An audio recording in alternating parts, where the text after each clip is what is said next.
Imagine walking away from camp for only a few minutes, just to gather wood, just to follow tracks, just to find water. The voices behind you fade, the smoke disappears behind trees, the ground looks the same in every direction, and then you realize something ancient and terrifying. You do not know the way back. There is no map, no compass, no phone, no road, no rescue team, no helicopter scanning the forest. No one knows exactly where you are. And the sun is moving. For ancient humans, getting lost was not an inconvenience. It was one of the oldest forms of fear, because being lost meant being separated from the only thing that made a human powerful: the group. Alone, a human was not the fastest animal, not the strongest, not the best at seeing in the dark, not the best at smelling danger, not the best at surviving cold, injury, thirst, or predators. A human alone was clever. But clever does not matter much when night comes and no one knows where you are. So what happened if ancient humans got lost? The first answer is simple. They tried very hard not to. From childhood, ancient humans learned the land the way modern children learn streets, screens, and passwords. Not from maps, from walking, from watching, from listening, from being corrected before the mistake became deadly.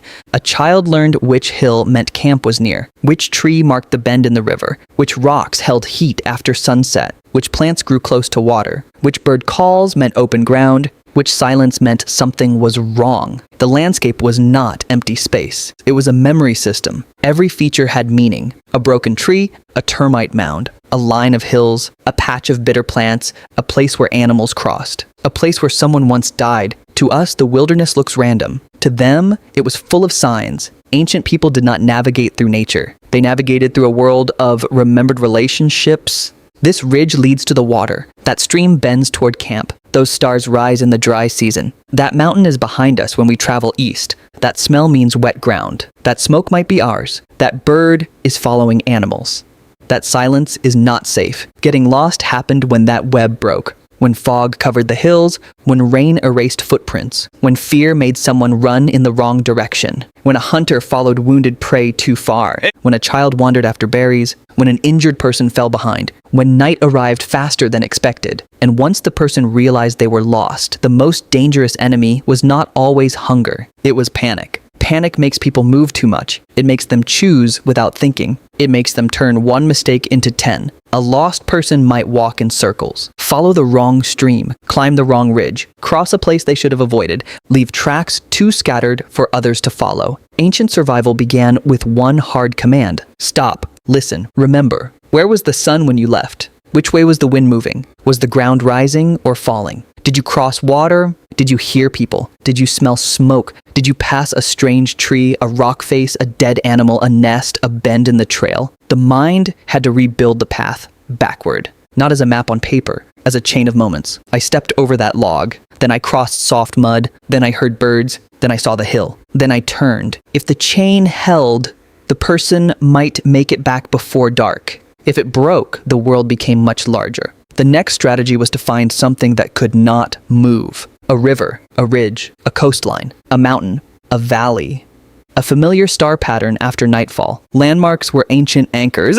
If you could reach one, you could stop floating inside the unknown. A river was especially important. Water meant survival. It also meant direction. Streams flow somewhere. Animals visit them. People camp near them. Following water could lead back to known places, or at least keep you alive long enough to be found. But water could also be dangerous. A river might pull you deeper into unfamiliar territory. A gorge might trap you. A wetland might slow you until night caught up. So ancient humans did not just follow anything. They read it. They asked the land questions. Are there human footprints here? Are there cut marks on branches? Is this water used by animals or people? Is there ash nearby? Are there old firestones? Are there broken shells, bones, tool flakes, or signs that hands have been here before? A lost person was looking for proof that they had re-entered a human world. Because the most frightening thing was not only being lost in space, it was being outside the signs of people. This is where tracking mattered. Ancient humans were not just tracking animals, they tracked each other. A footprint in soft ground could say who passed, how fast they moved, whether they were carrying weight, whether they were injured, whether they were alone. A crushed plant could say someone had walked through. Ash could say a fire had burned recently. A snapped twig could point the way a body moved. To modern eyes, the ground is dirt. To a tracker, the ground is a record of decisions. If someone from camp got lost, the group had one advantage. They knew the missing person. They knew where they were last seen. They knew what they were doing. They knew whether they were careful, young, old, wounded, stubborn, frightened, or likely to follow water. The search would not begin with random shouting. It would begin with memory. Where did he say he was going? What was she carrying? Was the child following others? Did anyone hear a call? Where was the last footprint? Which direction would make sense? Then the group would spread carefully. Not too far. Not so wildly that searchers became lost too. They might call out. Look for tracks, check water sources, climb high ground for smoke. Listen at dusk, when sound travels differently and the world grows quieter. Because a lost person's best signal was often the human voice. A shout, a whistle, a repeated call, a pattern that did not sound like an animal. At night, fire became the signal. If the lost person could make fire, everything changed. Fire meant warmth, protection, a way to see, a way to signal, smoke by day, flame by night. A small circle of safety inside a huge, indifferent world. But fire was not guaranteed. Rain could ruin it. Wind could scatter it. Fear could make hands useless. And not every lost person had tools. A child might have nothing. An injured hunter might be unable to gather wood. A person lost in cold rain might lose strength before flame ever appeared. Without fire, the night became the trial. Because darkness changed the rules. During the day, the lost person could look for landmarks. At night, movement became dangerous. One wrong step could break an ankle. One wrong sound could attract attention. Predators had the advantage. Cold took energy. Fear grew teeth. So the safest choice was often to stop moving. Find shelter. Get off exposed ground. Stay near water if possible, but not so close that animals came unseen. Use leaves, grass, hides, branches, or a rock overhang to block wind. Make yourself smaller. Preserve heat. Wait for morning. That waiting may have been the worst part. Not the hunger. Not even the cold. The silence. Because ancient humans were used to sleeping near others. They were used to breathing, coughing, children, fire crackle, low voices. Alone in the dark, the mind would begin filling the world with threats. Every branch became footsteps. Every animal call became closer than it was. Every memory of camp became painful. A lost human was not only fighting nature, they were fighting the terror of being socially erased. Will they look for me? Did they notice? Can they hear me? Am I already gone from them? If the person survived the first night, the next danger was decision. Stay or move. Staying made it easier for searchers. Moving might lead to water, smoke, or known land, but moving also risked walking farther away. There was no perfect answer. The right choice depended on the place, the person's strength, and what they knew.